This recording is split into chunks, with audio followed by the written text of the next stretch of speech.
beautiful blonde Nazi taught my girlfriend how to French kiss. And let me tell you, my girlfriend is a hell of a French kisser. This beautiful blonde Nazi also happened to be a woman, and she and my girlfriend have also never actually kissed. To explain, my girlfriend merely watched this Aryan princess lay a big wet one on Dr. Indiana Jones and took a few notes when she was a little girl. This blonde Nazi who taught my girlfriend the invaluable little trick of ending a good French kiss with just a bit of sucking on the lower lip. This Nazi was one of the bad guys from Indiana Jones in Last Crusade. She was also severely foxy. But this piece isn't about the Last Crusade or foxy Nazis. It's not even really about my girlfriend. It's about something that happened to me a long time ago before I even met her. I suppose in its own way it's about my first crusade. My first crusade to have sex with a complete stranger. This piece is about my first one-night stand. And I think crusade is perfectly justified here. If you look at the word, one of the definitions is a religiously motivated effort. That pretty much perfectly articulates my desperation to get laid on that particular night in Tucson, Arizona about 5 years ago. Little did I know that what transpired that night between that complete stranger and myself would soon take on a life of its own. No one got knocked up. I think.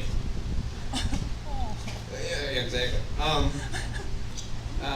This incident, this triumph, and this tragedy would come to be known as the Dixie Cup story. It was up until that moment at once my finest hour sexually as well as my worst. I've told this story many times, but I've never until now written it down. You're welcome.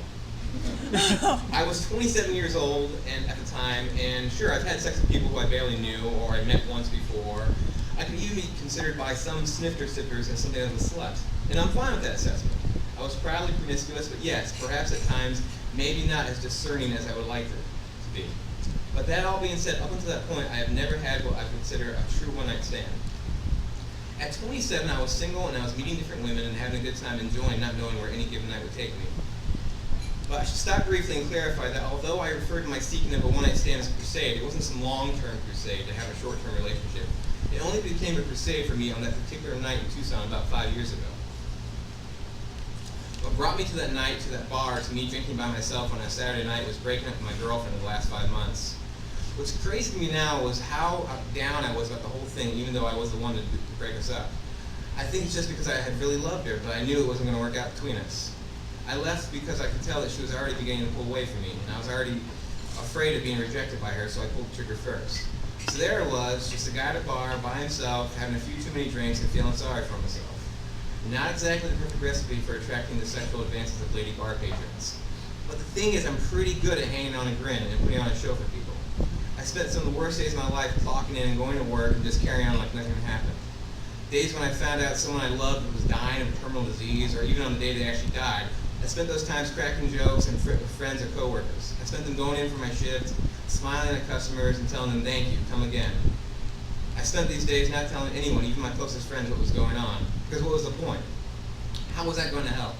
I've been told my whole life that how opening up and sharing can really help you feel better and less alone, and I've rarely seen this actually applied and demonstrated effectively. Usually telling anyone else about my problems makes me feel even more isolated and miserable.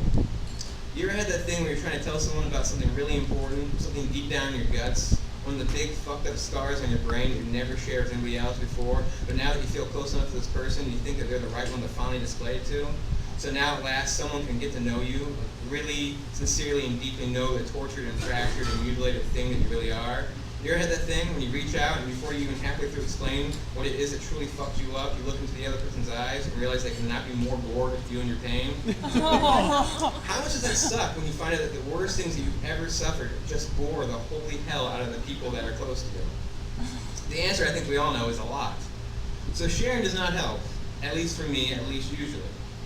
That's probably a good reason why I write, in hopes I can doctor up and decorate my own sorrow enough that someone will want to read it, be entertained by it, and maybe secretly, at least to them, give a shit about how I felt about certain things pertaining to the human experience we're all going through. A dumb hope that I still think is kind of pathetically noble, that with the right combination of words I can make you know me. I can even make you enjoy getting to know me, even if you don't really enjoy me. So, back to my story. I'm feeling crummy at a bar in Tucson, but admirably hiding it behind being charming as all get out, like usual, and getting offered amazing but apparently terrible sex by a stranger, which is unusual. While sitting there, missing my recently axed girlfriend, I noticed a pair of eyes on me. They belonged to a woman with dark hair, a bit curly, and when she noticed my recognition, she flashed a smile. I smiled back. I'm nothing if not polite, and she took this as an invitation to pick up her drink and sit next to me.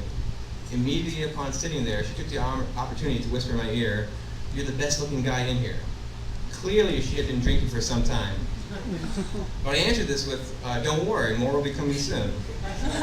Or something like that. Whatever I did say, she laughed at it. So she ordered both of us another round. Up close, I noticed that she was maybe a bit older than me, maybe early 30s, maybe mid-30s, and she was definitely a bit bigger than the girls I've been with before. She wasn't massive by any means, but she was probably heavier than me, and so I didn't know if I could handle being on top of her. For some reason, that was a bother. Point is, to be fair to myself, I'm more than fairly shallow, and looks do count towards your overall grade, especially when I know nothing else about you and I'm looking for sex and not much else. So I was going to decline the drink she offered me politely and pay my tab, but she insisted, and I don't recall exactly what the context or even what the sentence was, but she used the word litany, and I've always loved the word litany.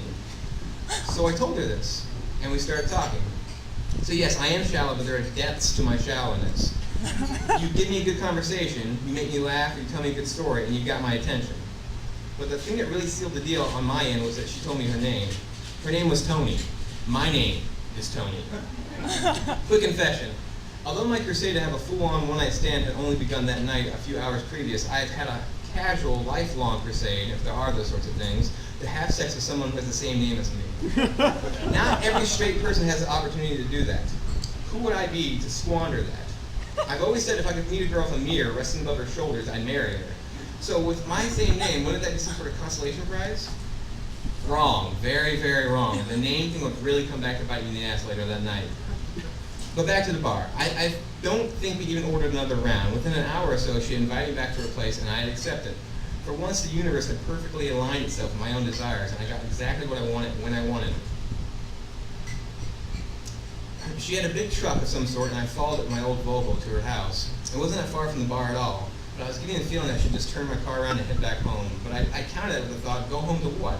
To an empty apartment and the internet, to whack off the porn and just pour myself a glass of chocolate milk, brush my teeth and go to bed? That big oversized bed of mine that I used to love because it was so gigantic, but now it felt like a stretched out, endless empty sea? Fuck that, I wasn't going home, not yet. So I parked the car, and I walked up and I met her at the door where she started kissing me and she brought me inside.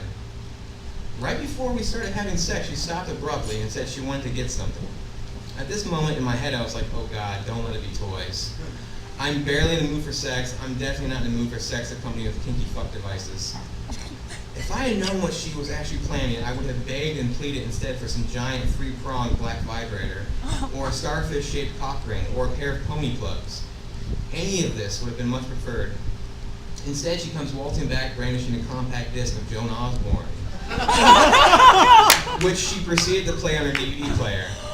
While this is happening, I'm hoping against hope that maybe she'll skip Joan Osborne's one actual hit and at least play me something bland and awful I haven't heard 4 billion times before. But sure enough, that familiar, somber to the point of portentous sound of What If God Was One of Us creeps into the room. No. And again, I'm wondering if I should just go home. Now it wasn't just a matter of, is this something I really want to do? Now it became a matter of, is this something I can actually do? I mean, physically. Could my dick actually stay hard and not turn to microwave butter while the song was playing? Unfortunately, the answer was yes. Yes, it could. Earlier, I mentioned my secret crusade to bed someone with my own name, and that it backfired on me big time. Here's why. Tony, the other Tony, made it a point to call out our collective name and to do so a lot.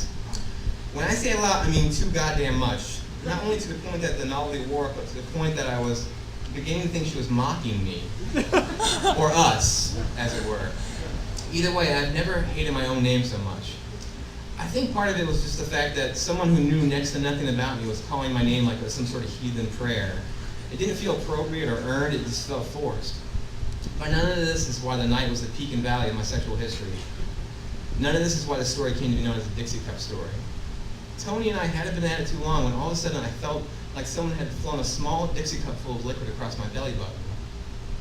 Not sure at first what to make of this. I didn't say anything. I just looked down and saw some liquid on my lower abdomen. And then it happened again. And it was warm, and it was sudden, and then I was really not sure what to make of it. I still hadn't said anything at this point, but the look on my face must have registered as a deep, concentrated, but quiet panic because she made it a point to reassure me. She said, don't worry, I didn't pee on you. Well, that was a relief. But I didn't say that back. What I did say was, oh, so what did you do? I'm just really horny, she said, and sometimes I squirt. Oh, I said, okay. It's important to note that this entire exchange happened while she continued to straddle and grind down on me. In fact, she barely even slowed down, and soon after she clarified what exactly her body was projecting onto my body, her body decided to expel yet another Dixie Cup's worth of splash onto me. I had never experienced actual female ejaculation before leading up to this event. I'd seen some stuff in porn which seemed fake, and after this event, I am sure that much of what passes for female ejaculation or squirting in porn is indeed fake. What was happening with Tony here was very different than the cracked open fire hydrant in the middle of a hot Chicago summer day that's strewn with kids in swimsuits dancing in the geyser stuff that's in a lot of these porn movies. Sure, there's a lot of liquid coming out of her, but it was of a different consistency than that stuff. So she kept on going, and I laid back and I enjoyed it. And I admit it was very gratifying in that moment to have such an overwhelming physical evidence that she was enjoying herself, and that more importantly, she was enjoying me. After all, that's why I was there, right? We have sex for a lot of reasons, a litany even. Tonight was mostly about me trying to fill an ex-girlfriend-shaped hole in my chest with somebody completely different shaped block. Even if certain pieces fit, there was no way the whole thing was going to snap into place the way it should. But I am a dutiful lover, and we continued until she and I were both finished. I excused myself to the restroom directly after, and once the sting of the lights evaporated, I got a quick look at myself in the mirror. I was covered from just below my navel to my crotch and a bit of my inner thigh with a thin, gleaming film. When telling this story to my friends later, I like to exaggerate, and it's obvious I'm exaggerating to be hyperbolic in order to tell this funny story away. I tell them that I look like Bill Murray in Ghostbusters after he meets Slimer for the first time. The truth is I wasn't quite as bad, but like Dr. Peter Bankman, I did feel funky. But it wasn't really because of the mess, because I have no problem getting messy with sex. It was that I looked in the mirror and I knew that this had been a mistake. Not that I need sex to be with someone I love every time, or even somebody I really care for, or even know to a certain degree. I don't. I'm not that complicated. Sometimes sex is just sex, which this was, but it was also sex for a blatantly stupid reason. I went home with somebody I wasn't really that into simply because I wanted to go home with somebody, anybody at that moment. Now that my mind was clear and I was terrifyingly sober, I knew that my little crusade had been nothing but a distraction from everything else I needed to face. But it gets worse. I got out of the bathroom and Tony had put on some bath towels over the bed, which I had noted when leaving to go to the bathroom had become less of a bed and more of an enormous dark wet stain. There wasn't much light in the room. It all came from her TV, which was playing that dance pattern crap that plays when you play a CD on your DVD player. And I can definitely see the stain still creeping around the edges of the towel draped over the bed. And yes, thankfully, that shitbird Joan Osborne CD had stopped playing at this point. Tony patted the bed and told me she wanted me to lay down next to her. Just for a little bit, she said, just a few minutes. I really didn't want to. But I also really didn't want to be completely honest and tell her how big of a mistake I just made, and I didn't really want to hurt her feelings. So I laid down next to her, and she spooned me, and it was terrible. Not that she was a poor spooner, I just felt like it was such a lot. On top of everything else, knowing that I did all this because I had missed the intimacy of my ex-girlfriend, this cheap Kroger brand knockoff, this imitation of intimacy was probably the saddest and worst part of the entire night. She told me I was welcome to sleep over, but I lied and said I had to work early. She gave me her number and a goodnight kiss. I had no use for either, but I accepted both with perfunctory grace. And then I left her and drove home. The next day I was shooting a little indie movie with a couple of friends of mine on a day off work and told them the story the first chance I got. I left out all the moping and self-loathing bits and focused instead on the squirting and my subsequent fleeing of her house after sobering up and realizing I had made a poor choice. Everybody laughed, and I did too. And I still do. Some of it is very funny. Some of it is very sad. And some of it changes back and forth from one to the other every time I tell the story. All my friends know this story. I've been asked to tell it to new people many a time, and I invite this. I enjoy this. Why else would I be telling it to you now? The Dixie Cup story, and now my sharing about the sharing of the story, my confession about how I made a joke about that night with this woman, and all my heartache, and all I want to be a cad, and still have a heart of gold, why I want someone to appreciate how perfectly fucked up I am bullshit, it's still all a regurgitation of the same thing. I can be a thoroughly unpleasant person. And why is that sometimes charming? Is this what all my stories are about? Maybe, but then again, maybe not. I do know this. I have nothing against this woman. I just have no desire to ever see her again. At least I didn't back then. She had shown me great kindness, or at least tried to. I guess I wasn't really in any position to accept it. I rarely am. Way back at the beginning of this, I said that I was on a crusade to have sex with a complete stranger. But sex is rarely just sex, and what I really was seeking was comfort. For someone to know me, in some degree, and to accept me. Because at that time in my life, on that night, that person who did know me, who knew me the most, did not want to anymore. They didn't want to comfort me anymore. Maybe that's because they got to know me too well. Maybe it has very little to do with me at all. Regardless, the result is the same. I do think I prefer the comfort of strangers at times because they are just that, strangers. If a stranger decides they no longer want to see you, what's the harm? What was the loss? Especially when the alternative seems to only be rejected by the person who knows you best and who used to give you comfort. At least that's how it seems when you're feeling sorry for yourself and drunk and horny and forgetting that you're the one who pulled the trigger on the breakup gun in the first place. This wasn't my last one-night stand. There have been a few more, and I enjoyed most of them a lot more because I went into them for better reasons. That being said, I don't think any of the ladies involved in these trysts have quite enjoyed themselves as much as Tony did that night. At least there wasn't as much evidence. I'm happier than I've ever been with my girlfriend now, and even though I enjoyed my single days very much, I'm more than pleased to say they're behind me for good. Because I feel like I've outgrown it, and because I feel like I did a lot of exploring, and because I had a really good time doing it. But mostly because with my girlfriend now, everything feels better than any of the rest of the stuff would.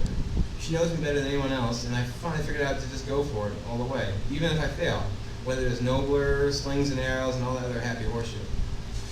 But I admit, I do still seek the comfort of strangers, and I even do it right in front of my girlfriend. But she doesn't mind much. I'm talking about this right here. Everything I write, every story, essay, or article, or even novel, they all start out as one-night stands.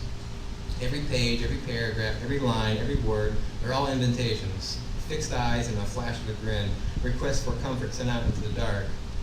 They might turn into something more, but then again they might not. In fact, I'll never know if you come back or not. That's the way this arrangement works. But of course, knowing that isn't very comforting. That's it.